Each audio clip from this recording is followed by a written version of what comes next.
Okay, part two, chapter 5, your money values. In the previous chapter, we talked about where values come from and how important they are and how they're the foundation of who you are. As an advisor, I became very concerned that we're missing the boat when all we focused on was goals. Goals are relatively easy. Goals, in my opinion, are stuff, they're things, they're tangible. And as an advisor, goals are very easy to move towards and build a plan. If you tell me that you want to buy a house in 10 years, and you can tell me how much it costs and how much money you have a month to put towards it, I can tell you how long it's going to take. Or present value, future value, all this traditional economic stuff and finance stuff. And that's what the basic or the traditional financial planning industry is built around accomplishing goals. And ironically, I found it didn't work. I would have people come in and they'd tell me they wanted to do this, that, and the other thing, and that was their goal. And I knew from a financial point of view, just doing the math, I could show them how to make it work on paper. But I knew from a behavioral perspective, I was doing them a disservice because it wasn't supporting what I knew they were able to do behaviorally. If they had to put $1,000 a month away and they're only making a limited amount of money a year, and that was what was required to achieve the goal they said they wanted to achieve, I was very uncomfortable giving them a plan and showing them how to do that when I know as soon as they got out the door, it was doomed to failure.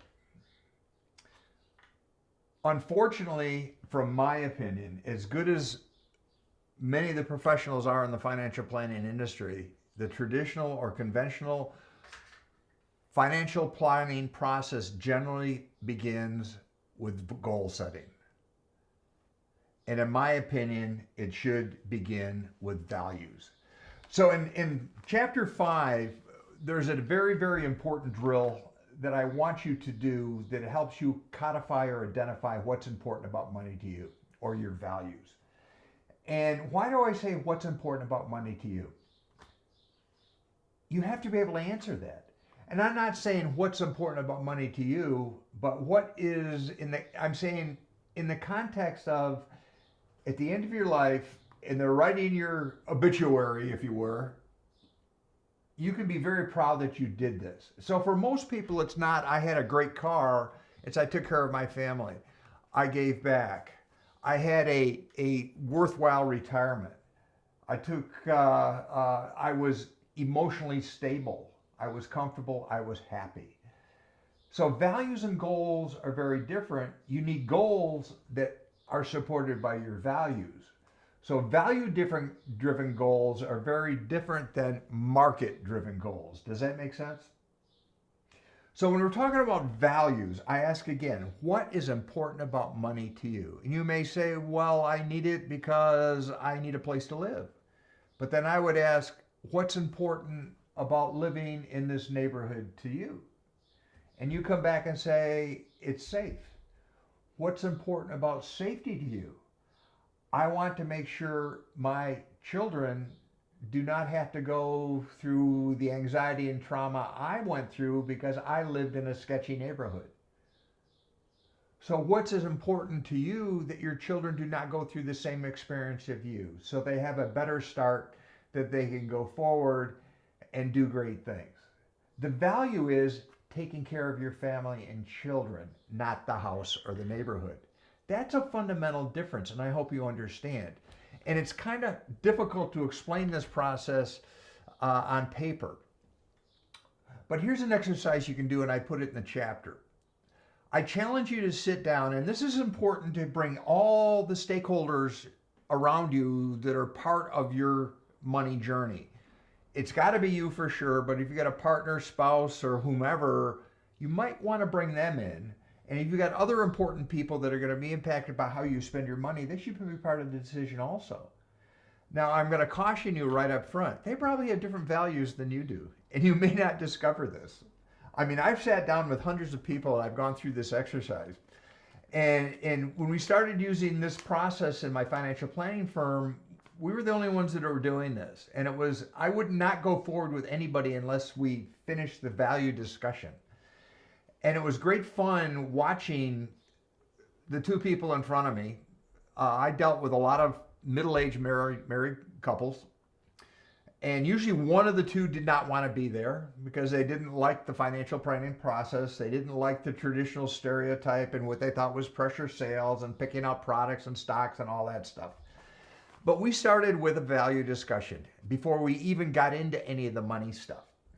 And I would tell one of the two to get started, and I tell the other one they can't intercede, they can't speak, they can't add their input at this point. And I'd walk them through the chunking, the neuro-linguistic chunking it's called, and to get them to the point where there's nothing more important about X to them. And some of the answers were very, very interesting and often a surprise to the other person. I mean, I had one gentleman that his entire focus or value driven in money was to leave a brass plaque in the football locker room at the University of Georgia. His wife almost fell out of the chair, but to him that was important. Now, if you don't buy that, think about it. Think of the gifts that some people leave their legacy gifts to universities or money to pets. That's a value decision. You may not agree with it, but that's not the point. So in your mind, you have to decide what is important about money to you. You may say you want to open an orphanage to abused children, in your state, and you want to have enough money to fund it to take care of them. But then I ask you, take a look at your calendar and your bank statement. Where are you spending your time and money? Because you're probably going to find that where you spend your time and money is not aligned with what you're stating is your overriding value statement. I want the orphanage, but I like to eat out 4 times a week and play golf. Unless you've got infinite resources, you probably can't do both. So here's what I put in the book, and I hope this works. I want to walk you through it a little bit. I suggest, or I recommend that you get a piece of paper and just brainstorm and just freeform list the top 5 or 6 most important things about money to you. And then the most important things about life to you. Then take a star and maybe identify the top 1 or 2. Now, this is really important. I want you to grab a recent bank statement, or if you have a budget and you're following a budget printout. And I want you to look for trends of where you spend, what you spend on, and list the top 3 or 4 items. It may be eating out. It may be exercise. It may be with friends. It may be decorating. I don't care what it is. We're not judging. But I want to look at the pattern of where you're spending your money. Okay? List the top 3 items that you constantly spend money on. For a lot of people, it's housing, whatever, but also look at recreation. Also look at things that are maybe not core spending items. Next, I want you to look at your calendar. Where do you spend your time? What value do you place on your time? And it may be exercise, golf, eating out, travel. Again, I don't care. Look for the pattern. Then you need to sit down and make a very, very astute observation.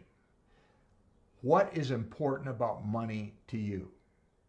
If it is a happy retirement where money is not an issue, in a place of your choice with limited anxiety, great. What's that going to cost in future dollars? What do you have to give up today to get there? Now look at the reality of how you're spending your time and money. Are they aligned or are they non-congruent? I found that many of the people I worked with, they expressed values on one side, but they were living something different. What it meant was their day-to-day Short-term goals were overriding their long-term values. I'm not saying that's right or wrong. I'm saying you need to reconcile that. And if you're working with other people, you need to come to some kind of consensus as to what is the dominant value you're moving towards. Because your values have to underline everything you do from this point on with regard to money. So you have to be able to answer the question, what is important about money to you? Then as you're going to see as we move along, what is your current circumstances and how are you going to make that happen?